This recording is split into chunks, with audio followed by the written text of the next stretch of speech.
Give thanks and praise. Welcome back. Are we on number 5 now? This is quite the endeavor. I'm really expanding my dry erase board horizons here. We're taking it to the extreme. So, a important point to make is here. We were talking recently about the dynamics of the Masons, putting them in with the Gnostics, and giving the skull and bones this green color, which I've associated with the opium trade, international black markets. Now, I think there's a very important distinction to make here. And like I said, we are getting into the time frame, building up to the Civil War, where the blending of essences, religion and science, is really becoming a moral imperative in the collective in a major way. And I just want to point out that the Masons originally started out as a Protestant movement. They were, as secret societies were infiltrating the British Parliament and British lawmaking systems. This was essentially the Jesuits infiltrating England was a beginning, an erosion of a long-standing point of cultural pride for Britain. Britain was very proud of their ability to repel the influence of Rome. The Roman Catholic, be that Russian, Spanish, or Italian, that the Roman Catholic agenda was not welcome in the cultural systems of Britain. And they had a lot to be proud of. It was not easy to maintain that sovereignty, to keep Roman civil law out of their judicial system. And when Roman civil law began to erode its way into their system, the resulting paradigm was Protestantism. And so Protestantism, we are told, has much to do with the pilgrims coming over to the new world, to the Americas. But I would point out those pilgrims, they are Dutch. And the Dutch were an entire banking cartel, very Jewish. But I will point out that the Protestants removing themselves from Europe goes back to Martin Luther putting the Catholic Church on blast. And that is the beginning of the Protestant movement, which is very integral to understanding the Masons in their original motivations. And so I would put the Masons, they might need their own color. They might be a little more purple than I thought. But let me just point out that the Protestants, the original Masons, were Protestants. And the Protestants were sought out and hunted down by the Jesuits. The Jesuits were very much part of preserving the Roman Catholic paradigm. So they came from Spain, and they very much wanted to keep that monopoly of the Catholic paradigm, and the Protestants were in protest, running away from and breaking new ground, finding their own territories, and beginning their own religious freedom. So there is some truth to the Protestant pilgrim freedom of religion struggle. There's some truth to that, and the Masons hold that tradition in their original incarnations. And I should also point out something about the Skull and Bones. The Skull and Bones have that tradition of drinking from human skulls. And that tradition is very much part of this Saturnian death cult, very much part of the Knights of Malta, the MK Ultra mind control, and very much part of this secret order of St. John. That is the Jesuits all the way. So I just want to point out that the Jesuits were sent out and proliferated to track down and destroy the Protestant movement. So this is the Catholic Church chasing after rebel forces, you could say. Also, Skull and Bones has a MK going on in a really, this is a convoluted line of reasoning, but I'll just put it out there. Some people will get this, some won't. But in ordinal gematria, S equals 1. And in septenary,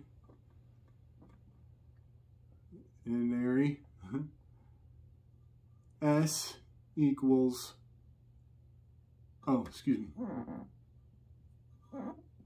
M equals 1. So there is a, there's got to be a word for this, dual coding, when you cross from one system to the other, multi-cipherial, dual ciphering, dual ciphering, M and S do have correspondence when you cross the ciphers from ordinal reduced to septenary. So in that light, S to the K also has a M to the K correspondence. MK ultra, SK all, and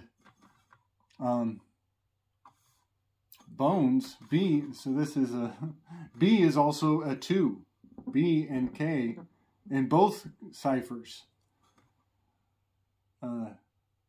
Skull and Bones, SB.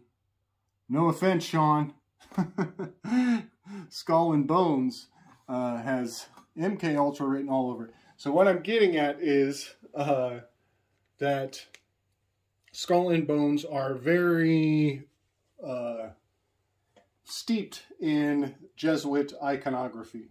So they are nebulous, they are enigmatic to say the least, but they maintain the skull drinking traditions of the Order of St. John. Just going to leave that where it is. Very MK Ultra. So when people say Skull and Bones, I just want to put that forward, that they are not talking about the Masons in its original incarnations, and maybe after the war you could conflate the two organizations. But I just think it's very important to point out that there's 100 and some years in between the establishment of these two, and that their agendas are, or were at one point, in opposition. Okay, that seemed important to say. 1865, Albert Pike is pushing the Ku Klux Klan, the KKK, the Illuminati. He's actually resurrecting old agendas to push the pressure points of cultural change in a major way. So you got people wearing masks, riding around, terrifying urban communities, lynching people, essentially. It's very similar to some of the signs and symbols of today. And we seem to be on the brink of civil war, which pops off pretty much in the 60s. It was percolating from 1850. I put 1965 here, about a year into Abraham Lincoln's presidency. So all of that is very important, as the Civil War was a local domestic dispute within the country about who's gonna steer the ship from here. And some of the greatest lies ever told originate from the Civil War. It's so significant, but I don't want to rant too much. So it was soon after the Civil War where Cecil Rhodes comes into the picture. And Cecil Rhodes... Oh, actually, Madame Blavatsky comes first. Madame Blavatsky she was from Kazakhstan. Isn't that interesting? We're dealing with people in masks and some very incendiary events in Kazakhstan. Madame Blavatsky, she did not remain in Kazakhstan. She traveled the world a couple times. She had some crazy marriage to a rich guy. She was very independent, loved to smoke that phallic cigar, much like Jimmy Savile.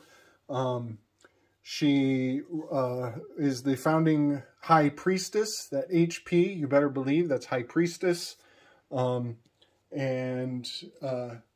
She is the founding matriarch of the Theosophy. And Theosophy has the PH, Theosophy, PH, very hermetic. However, when you read some of the nitty-gritty, you're going to hear whispers of the eugenic agenda in her writing. And that is because we are at the point where Darwin has essentially married science and religion in a crazy way, Darwinism. And so Darwin was knighted by the Queen. Everybody is patting themselves on the back for using science to prove white supremacy. And social Darwinism is beginning to take hold of the collective consciousness, and a lot of dangerous decisions are going to be proliferated in the name of this man, who was greatly rewarded for giving people an excuse to basically assert that some people are more closely related to monkeys than others.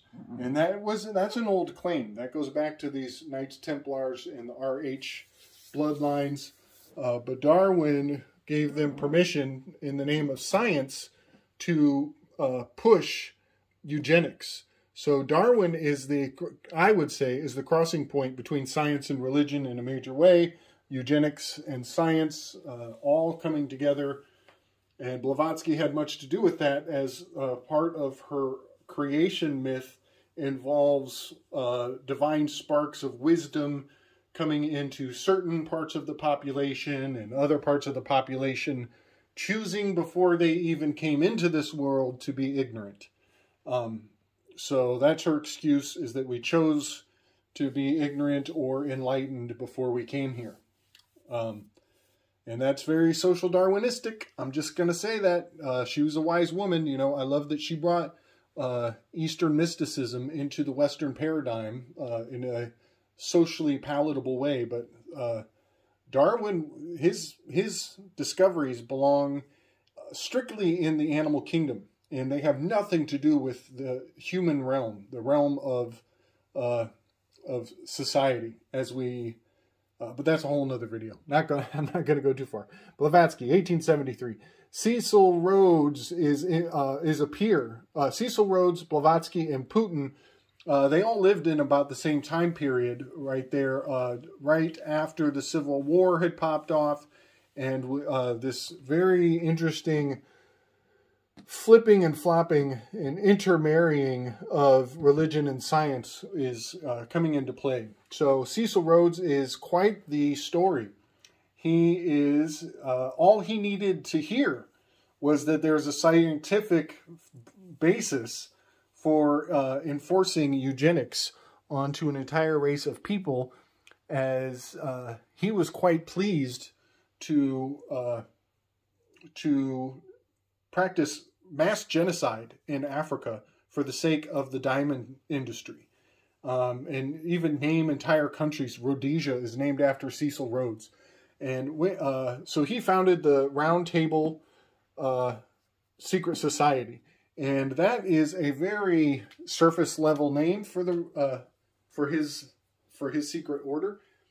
He had many wills, and those wills, his multiple wills, generated what's called les cercles. There are multiple wheels from the Cecil Rhodes wills. And you will notice this looks a lot like Captain America's shield.